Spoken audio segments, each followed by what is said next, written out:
Hi ಎಲ್ಲರಿಗೂ ನಮಸ್ಕಾರ. ಮುದ್ದು ಸೊಸೆನಳಿನ ಸಂಚಿಕೆ ಏನಾಗ್ತಿದೆ ಅಂತ ನೋಡ್ಕೊಂಬರ್ರ ಬನ್ನಿ. ಹಾಗೆ ನನ್ನ ಚಾನಲ್ನ ಸಬ್ಸ್ಕ್ರೈಬ್ ಮಾಡ್ದಲೇ ಮರಿಬೇಡಿ ಅಂತ ಕೇಳ್ಕೊತೀನಿ. ವಿದ್ಯಾ ತನ್ನ ಫೀಸ್ ಕಟ್ಟೋಕ್ಕೋಸ್ಕರ ಮೊಯ್ಯೂಟನ ಮಾಡಬೇಕು ಅಂತ ಅಂದ್ಕೊಂಡಿರ್ತಾಳೆ. ಸೊ ಹಾಗಾಗಿ ಎಲ್ಲ ತಯಾರಿನ ಮಾಡ್ಕೋತಾ ಇರ್ತಾರೆ. ನೈಟು ಒಂದೇ ದಿನ ಇರೋದು ಅಂತ ಹೇಳ್ಬಿಟ್ಟು ಅದೇ ಟೈಮ್ಗೆ ಮಧ್ಯಕ್ಕೆ ಕರೆಕ್ಟಾಗಿ ಅಡ್ಗಲಾಗಿ ಸಾವಿತ್ರಿ ವಿನಾಂತಿ ಕೂಡ ಯಾವುದೋ ಒಂದು ಅರ್ಕೆ ಇದೆ ಅಂತ ಹೇಳ್ಬಿಟ್ಟು ಅದೇ ದೇವಸ್ಥಾನದಲ್ಲಿ ಬಾಡೂಟದ ವ್ಯವಸ್ಥೆನೂ ಕೂಡ ಮಾಡಿರ್ತಾರೆ. ಅದನ್ನು ಹೇಳೋದಕ್ಕೆ ಅಂತ ಚಂಪಾ ಫೋನ್ ಮಾಡಿರ್ತಾಳೆ. ಹಟ್ಟಿಲಿ ಹಿಂಗೆಲ್ಲ ನಡೀತೈತೆ ಅಕ್ಕ, ಅಲ್ಲಿ ಬಾಡೂಟ ಮಾಡ್ತಾವ್ರೆ ಅಂದರೆ ಮೈಯೂಟಕ್ಕೆ ಹೆಂಗೆ ಬರ್ತಾರೆ ಅಂತ ಹೇಳ್ತಿರ್ತಾರೆ. ಇದೇ ವಿಷಯ ಇಟ್ಕೊಂಡು ನನಗೆ ಬೇಕು ಬೇಕು ಅಂತ ಕಾಟ ಕೊಡ್ತಾ ಬಿಡು, ನಾನು ನೋಡ್ಕೋತೀನಿ ಅಂತ ಸುಮ್ಮನಾಯ್ತಾಳೆ ವಿದ್ಯಾ. ಇದಿಷ್ಟು ನಾಳಿನ ಸಂಚಿಕೆ ಆಗಿದ್ರೆ, ಇನ್ನು ಇವತ್ತಿನ ಸಂಚಿಕೆನ ನೋಡೋದಿದ್ರೆ ಕ್ವಾಟ್ಲೆ ಊರು ತುಂಬ ಆಟೋ ಮಾಡ್ಕೊಂಡು ಮೈಯೂಟು ಪ್ರಚಾರನ ಮಾಡ್ತಾ ಇರ್ತಾಳೆ. ಆಗ ಯಾರಿದು ಬರ್ತಾ ಇದ್ದಾರಲ್ಲ ಅಂತ ನೋಡೋಕ್ಕೆ ಅಂತ ಬಂದಾಗ ಅಣ್ಣಯ್ಯ ನೀನೇನಾ ಅಂತ ಕೇಳ್ತಾರೆ. ಹ್ಞೂ ಕಣವ, ಇಷ್ಟಾದರೂ ಮಾಡಬಾರ್ದು ನಾನು ನಿನಗೋಸ್ಕರ ಅಂತ ಹೇಳ್ತಾರೆ. ಒಳ್ಳೆ ಕೆಲಸ ಆಯಿತು ಬಿಡಪ್ಪ, ಒಳ್ಳೆ ಪ್ರಚಾರನೇ ಮಾಡ್ತಿದ್ಯಾ ಅಂತ ಅಜ್ಜಿ ಹೊಗಳ್ತಾ ಇರ್ತಾರೆ. ಆದರೆ ಮುಯ್ಯೂಟ ಮಾತ್ರ ಯಾವುದೇ ಕಾರಣಕ್ಕೂ ನಿಲ್ಲಿಸಲ್ಲ. ನಾನು ಯಾರ ಸಹಾಯನೂ ತಗೊಳಕ್ಕಲ್ಲ, ಹುಡ್ಸಿದ ಅಪ್ಪನ ಸಹಾಯನೂ ಕಟ್ಕೊಂಡಿದ್ದ ಗಂಡನ ಸಹಾಯನೂ ಇಲ್ದಲೇ ನಾನು ಫೀಸ್ ಕಟ್ಟಿ ನಾನು ಓದ್ತೀನಿ, ಡಾಕ್ಟ್ರು ಆಗೇ ಆಗ್ತೀನಿ, ನಿನ್ನ ಋಣ ನಾನು ತೀರ್ಸೋಕ್ಕೆ ಆಗಕ್ಕಿಲ್ಲ ಅಣ್ಣಯ್ಯ ಅಂತ ಹೇಳಿ ಹೊಗಳ್ತಾ ಇರ್ತಾಳೆ. ಪರವಾಗಿಲ್ಲ ಕಣವ, ನೀನು ಹೋಗು, ಮಿಕ್ಕಿದ ಕೆಲಸನ ನೋಡ್ಕೊ ಹೋಗು, ನಾನು ಮುಂದಿನ ಪ್ರಚಾರನ ಮಾಡಿಬಿಟ್ಟು ಬರ್ತೀನಿ, ಎಲ್ಲದಕ್ಕೂ ಹೆಂಗೆ ಜನ ಸೇರಿಸ್ತಿರ್ತೀನಿ ನೋಡವ ಅಂತ ಕ್ವಾಟ್ಲೆ ಹೇಳ್ತಾಳೆ. ಆಗ ಚೆಲ್ವರಾಜ್ ಬಂದು ನಡಿಲಾ ಕ್ವಾಟ್ಲೆ, ನಾನು ಬರ್ತೀನಿ ನಿನ್ನ ಜೊತೆಗೆ, ಅದೇನಾರಾಗಲಿ ನನ್ನ ಮಗಳು ಇಷ್ಟೊಂದು ಪಣ ತಟ್ಟವಳೆ ಅಂತ ಅಂದಮೇಲೆ ನಾನು ಕೂಡ ನಿಂಗೆ ಸಹಾಯ ಮಾಡ್ತೀನಿ ಅಂತ ಹೇಳ್ತಾರೆ. ಇನ್ನೊಂದು ಕಡೆ ಶಿವರಾಮೇಗೌಡ ಕೂತಿರ್ಬೇಕಾದ್ರೆ ಅಲ್ಲಿಗೆ ಸಾವಿತ್ರಿ ಬರ್ತಾಳೆ ಅಣ್ಣ ಅಂತ. ಅವನಿಗೆ ಶಿವರಾಮೇಗೌಡಗೆ ಸಾವಿತ್ರಿ ಮುಖ ಕೂಡ ನೋಡೋಕ್ಕೂ ಇಷ್ಟ ಇಲ್ಲ. ಅದೇನು ಕೇಳಲ ಗೋವಿಂದ ಅಂತ ಕೇಳ್ತಾಳೆ.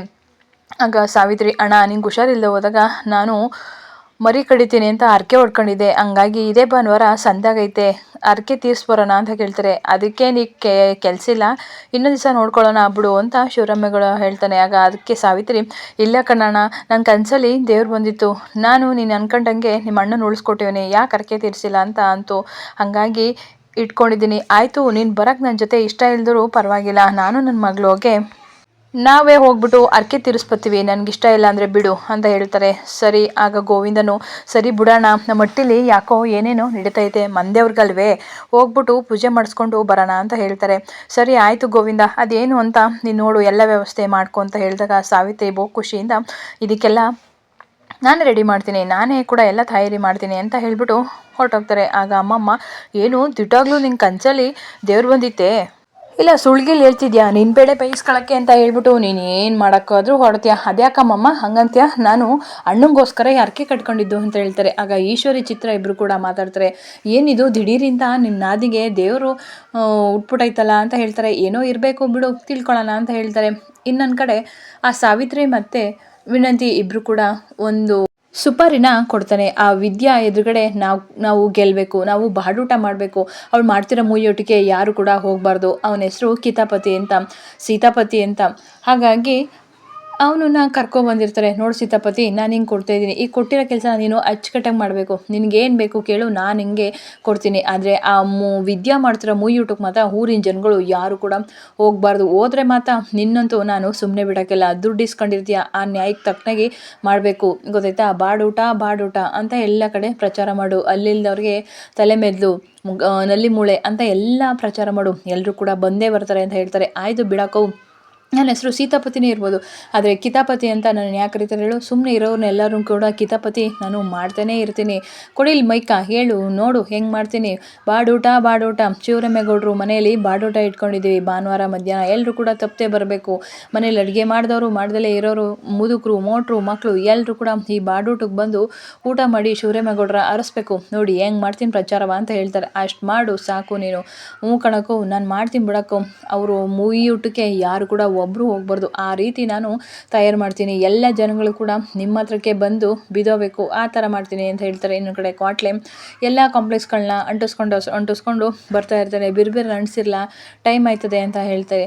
ಆಗ ಅವನು ಕೂಡ ಕೂಗ್ತಿರ್ತಾರೆ, ದಯವಿಟ್ಟು ಮುಯ್ಯೂಟಕ್ಕೆ ಬನ್ನಿ ಅಂತ, ತಗೊಳ್ಳಿ ಅಕ್ಕ ಕಾಂಪ್ಲೆಕ್ಸು, ದಯವಿಟ್ಟು ನಮ್ಮ ಮನೆ ಮಗಳು, ಊರಿನ ಮಗಳಾದಂತಹ ವಿದ್ಯಾ ಡಾಕ್ಟ್ರ್ ಓದಬೇಕು ಅಂತ ಅವಳು ಮುಯ್ಯೂಟನ ಇಟ್ಕೊಂಡಳೆ, ಬಡವಲಾದ್ರಿಂದ ದಯವಿಟ್ಟು ಬನ್ನಿ ಅಂತ ಹೇಳ್ತಾರೆ. ಅದೇ ಟೈಮ್ಗೆ ಈ ಕಿತಾಪತಿನೂ ಕೂಡ ಅವನು ಹೇಳ್ಕೊಂಡು ಬರ್ತಾನೆ, ಇವನು ಯಾರಲ್ಲ ಹಿಂಗೆ ಹೇಳ್ಕೊಂಡು ಬರ್ತಾವನೆ ಅಂತ ಹೇಳ್ತಾರೆ. ಆಗ ಬಂದು ನಿಲ್ಲಿಸಿದಾಗ, ಓಹ್ ಕಿತಾಪತಿ ನೀನೇನಲ್ಲ ಹಿಂಗೆ ಪ್ರಚಾರ ಮಾಡ್ತಿದ್ಯಾ ಅಂತ ಕೇಳ್ತಾರೆ. ಯಾರೋ ಪ್ರಚಾರ ಮಾಡ್ಕೊಂಬತ್ತವ್ರಲ್ಲ ಅಂತ ಹೇಳ್ಬಿಟ್ಟು ನಿಲ್ಸೋಕ್ಕೆ ಅಂತ ಹೇಳ್ಬಿಟ್ಟು ಗಾಡಿ ಹತ್ರಕ್ಕೆ ಹೋಗ್ತಾನೆ. ಯಾರ್ಲಾ ಇದು ನಿಲ್ಲಿಸ್ಲಾ ಇಲ್ಲಿ, ಹಂಗೆ ಕೂತ್ಕೊಂಡು ಬರ್ತಿರೋದು, ನಾನು ಇಲ್ಲಿ ಕೂಗ್ತಿರೋದು ನಿಂಗೆ ಕೇಳ್ಸೋಕ್ಕಿಲ್ವೇ, ಹಿಂಗೆ ಕೂಗ್ತಿದ್ಯಲ್ಲ ಅಂತ ಹೇಳ್ತಾರೆ. ಆಗ ಕಿತಾಪತಿ ಇಳ್ಬೋತಾರೆ. ಹೋ ಕಿತಾಪತಿ ನೀನಾ, ಇದೇನಿಲ್ಲ ಇದು, ಏನಿಲ್ಲ ಇದು, ನಾವು ಮೂಯೂಟ ಇಟ್ಕೊಂಡಿದ್ದೀವಿ ಅಂತ ಗೊತ್ತಿಲ್ದಲೆ ನೀವು ಈ ಥರ ಮಾಡ್ತಾ ಇದೆಯಲ್ಲ ಅಂತ ಹೇಳ್ತಾರೆ. ಹೇ ಕಿತಾಪತಿ ನಿಂತ್ಕೊಳ್ಳ ಇಲ್ಲಿ, ಬಾರ್ಲಾ ಇಲ್ಲಿ ಅಂತ ಕರಿತಾಳೆ. ಆಗ ಅವನು ಒಂದೆರಡು ಇಂಗ್ಲೀಷಲ್ಲಿ ಮಾತಾಡ್ತಾನೆ. ಆಗ ಅಯ್ಯೋ ನೀನು ಇಂಗ್ಲೀಷ್ಗೆ ನಾನು ಹಳೆ ಹೆಕ್ಳ ಹೊಡಿಯ, ಸರಿಯಾಗಿ ಮಾತಾಡ್ಲಾ ನೀನು ಅಂತ ಕೇಳ್ತಾರೆ. ಹಲೋ ಮ್ಯಾನ್, ಸರಿಯಾಗಿ ಮಾತಾಡು, ಏನಿದು, ನಾವು ಮುಯೂಟನ ಇಟ್ಕೊಂಡಿದ್ದೀವಿ ಭಾನುವಾರ, ಅದು ಬಿಟ್ಬಿಟ್ಟು ನೀನು ಬಾಡೂಟ ಅಂತ ಹೇಳ್ತಿದ್ಯಾ, ನನಗೇನು ಗೊತ್ತು, ಶಿವರಾಮೇಗೌಡರ ಮನೇಲಿ ಬಾಡೂಟ ಇಟ್ಕೊಂಡವ್ರೆ, ಸೊ ಹಂಗಾಗಿ ನನಗೆ ಪ್ರಚಾರ ಹೇಳಕ್ಕೆ ಕೊಟ್ಟರು, ನಾನು ಮಾಡ್ತಾಯಿದ್ದೀನಿ. ಅವ್ರ ಮನೇಲ ನನಗೆ ಹೇಳೋಕ್ಕೆ ಅಂತ ಕೊಟ್ಟರು, ಮಾಡ್ತಾಯಿದ್ದೀನಿ. ಯಾರೆಲ್ಲ ನಿನಗೆ ಹೇಳಿದರು? ಅದೇ ಸಾವಿತ್ರಿ ಅಕ್ಕ ನನಗೆ ದುಡ್ಡು ಕೊಟ್ಟು ಹೇಳಿ ಅಂತ ಹೇಳಿದ್ರು, ಅದಕ್ಕೆ ನಾನು ಹೇಳ್ತಾ ಇದ್ದೀನಿ ಅಷ್ಟೇ. ನನ್ನ ಕೆಲಸ ನಾನು ಮಾಡ್ತಾಯಿದ್ದೀನಿ, ನಿನ್ನ ಕೆಲಸ ನೀನು ಮಾಡು. ಮುಯೂಟ ಆದ್ರೇನು ಬಾಡೂಟ ಆದ್ರೇನು ಬಡ ಜನಗಳು ಬಂದೇ ಬರ್ತಾರೆ, ಬಿಡಪ್ಪ ನಂಗೆ ಕೆಲಸ ಐತೆ ಅಂತ ಹೇಳ್ಬಿಟ್ಟು ಕಿತಾಪತಿ ಹೋಗ್ತಾನೆ. ಆದರೆ ಕ್ವಾಟ್ಲೆ ಮಾತ್ರ ಎಲ್ಲರೂ ಕೇಳ್ಕೊತಿರ್ತೀನಿ, ಅಕ್ಕ ಮುಯೂಟಕ್ಕೆ ಬರಕ್ಕ ಅಂತ. ಅಯ್ಯೋ ಬಾಡೂಟ ಇಟ್ಕೊಂಡು ಮುಯೂಟಕ್ಕೆ ಬರ್ತಾರಪ್ಪ, ಸುಮ್ಮನೆ ಹೋಗು ಅಂತ ಹೇಳ್ತಾರೆ. ಇನ್ನೊಂದು ಕಡೆ ವಿದ್ಯಾ ಎಲ್ಲ ಸಾಮಾನೆಲ್ಲ ತಂದ್ಬಿಟ್ಟು ಮನೆಯಲ್ಲಿ ಇಳಿಸ್ತಾ ಇರ್ತಾಳೆ. ಆಗ ರತ್ನ ಸರು ಬಾಯ್ಲಿ ಸಾಮಾನೆಲ್ಲೂ ಒಳಗೆ ತಗೋ ಅಂತ ಹೇಳ್ಬಿಟ್ಟು ಪಾಪ ಬಿಸಿಲಲ್ಲೇ ಬಂದು ಎಲ್ಲನೂ ಕೂಡ ಇಳಿಸ್ತಾರೆ. ಆಗ ಅಜ್ಜಿ ಕೇಳ್ತಾರೆ, ಎಲ್ಲ ಸಾಮಾನುಗಳನ್ನೂ ತಂದಾಯ್ತಾ ಅಂತ.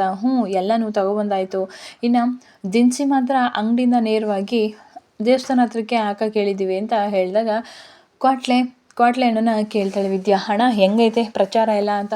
ಬೋ ಚಂದ ಆಗೈತೆ ಕಣಕ್ಕ, ನಾವೆಲ್ಲ ಕಡೆನೂ ಹೇಳ್ತಿದ್ದೀವಿ, ಬಂದೇ ಬರ್ತಾರೆ ಅಂತ ಹೇಳ್ತಾರೆ. ಆದರೂ ಅಜ್ಜಿಗೆ ಸ್ವಲ್ಪ ಡೌಟು, ಅಲ್ಲ ಕಣಪ್ಪ ನಿಜವಾಗ್ಲೂ ಎಲ್ಲ ಬರ್ತಾರ ಜನಗಳು ಅಂತ ಹೇಳ್ತಾರೆ. ನೋಡು ನನ್ನ ಸಾರ್ತಿ ಬಂದಾಯಿತು ಕಣಜ್ಜಿ, ಸುಮ್ಮನಿರು, ನೀನೇನು ಎದುರುಕೊಬೇಡ, ನಾನು ಜನ ಸೇರಿಸ್ತೀನಿ ಅಂತ ಹೇಳ್ತಾರೆ. ಆದರೆ ಕ್ವಾಟ್ಲೆ ತುಂಬ ಸಪ್ಪಗಿನೇ, ಹೇಳ್ಕೊಳೋಕ್ಕಾಗಲ್ಲ ಬಿಡೋಕ್ಕೂ ಆಗಲ್ಲ ಅಂತ ಸ್ಥಿತಿಯಲ್ಲಿದ್ದು ಹೋಗ್ತಾರೆ. ಆಗ ಚೆಲುವರಾಜು ಕೂಡ ನಾನು ಬರ್ತೀನಿ ನಿಂತ್ಕೊಳ್ಳೋಕೆ ಕೊಟ್ಲೆ, ಬೇಡ ನಿನ್ನ ಜೊತೆ ಬರೋದು, ನನಗೊಂದೆರಡು ಕಾಂಪ್ಲೆಕ್ಸ್ ಕೊಡು, ನಾನು ಕೂಡ ಎಲ್ಲ ಕಡೆ ಅಂಟಿಸ್ತೀನಿ ಅಂತ ಹೇಳ್ತಾರೆ. ಆಗ ಅಮ್ಮಮ್ಮ ತುಂಬ ಬೇಜಾರು ಮಾಡಿಕೊಂಡು ಕೂತಿರ್ತಾರೆ. ಯಾಕತ್ತೆ ಬೇಜಾರು ಮಾಡ್ಕೊಂಡು ಕೂತಿದ್ರ ಅಂತ ಮೋಹನ ಕೇಳಿದಾಗ, ಇನ್ನೇನು ಮತ್ತೆ ವಿದ್ಯೆ ಇದ್ದಾಗ ಈ ಮನೆ ಎಷ್ಟು ಕಲ ಅಂತಿತ್ತು, ನಗ್ತಾ ಇರ್ತು, ಯಾವಾಗಲೂ ಓಡಾಡ್ತಾ ಇದ್ಲು ನಗಾಡ್ಕೊಂಡು, ಅಮ್ಮಮ್ಮ ಅದು ಇದು ಮಾಡ್ಲಾ ಅಂತ ಯಾವಾಗಲೂ ಕೇಳ್ತಾ ಇದ್ಲು. ಆದರೆ ಅವಳೇನು ದೊಡ್ಡ ತಪ್ಪೇನು ಮಾಡಿಲ್ಲ, ಅವಳನ್ನ ಕ್ಷಮಿಸಿ ಮನೆ ಕರ್ಕೊಬರ್ಬೇಕು ಅನ್ನೋದು ನಮ್ಮ ಆಸೆ ಅಂತ ಹೇಳ್ತಾಳೆ ಅಮ್ಮಮ್ಮ.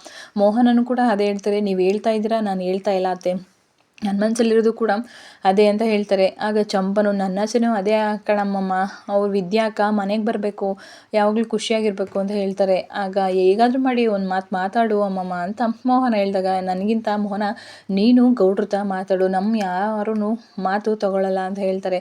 ಸರಿ ಆಯಿತು, ನಾನು ಅವ್ರ ರಾತ್ರಿಗೆ ಅವ್ರ ಜೊತೆ ಮಾತಾಡ್ತೀನಿ ಬಿಡು ಅಂತ ಹೇಳ್ತಾರೆ. ಅಮ್ಮಮ್ಮ ಚಂಪನ ಕೇಳ್ತಾರೆ, ಫೋನಲ್ಲಿ ನೀನು ವಿದ್ಯೆನ ಜೊತೆ ಮಾತಾಡ್ತಿದ್ದೀರ ಚಂದಾಗಳಂತ. ಅಯ್ಯೋ ಈಗೊಂದಿರೋ ಪ್ರಾಬ್ಲಮ್ ಜೊತೆಗೆ ಇನ್ನೊಂದು ಪ್ರಾಬ್ಲಮ್ ಬಂದೈತಂತೆ ಅಮ್ಮಮ್ಮ.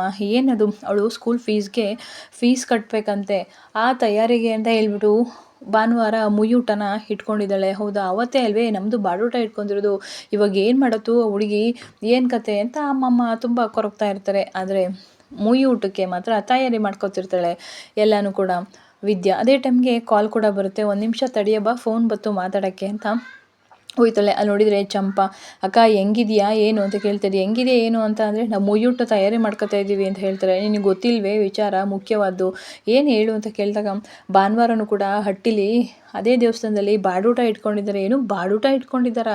ಯಾಕಂತೆ ಏನೋ ಸಾವಿತ್ರಿ ಅಮ್ಮ ದೊಡ್ಡ ಯಜಮಾನ್ರಿಗೆ ಹುಷಾರಿಲ್ಲದಾಗ ಮರಿ ಕಡಿತೀನಿ ಅಂತ ಅಂದ್ಕೊಂಡಿದ್ರು, ಹಂಗಾಗಿ ಅವತ್ತೇ ಇಟ್ಕೊಂಡಿದ್ದಾರೆ ಅಂತ ಹೇಳ್ತಾರೆ. ನನಗೆ ಗೊತ್ತಿತ್ತು ಇಂಥದ್ದು ಯಾವುದೋ ಒಂದು ಕಿತಾಪತಿ ನಡೆದೇ ಇಲ್ವಲ್ಲ ಅಂತ.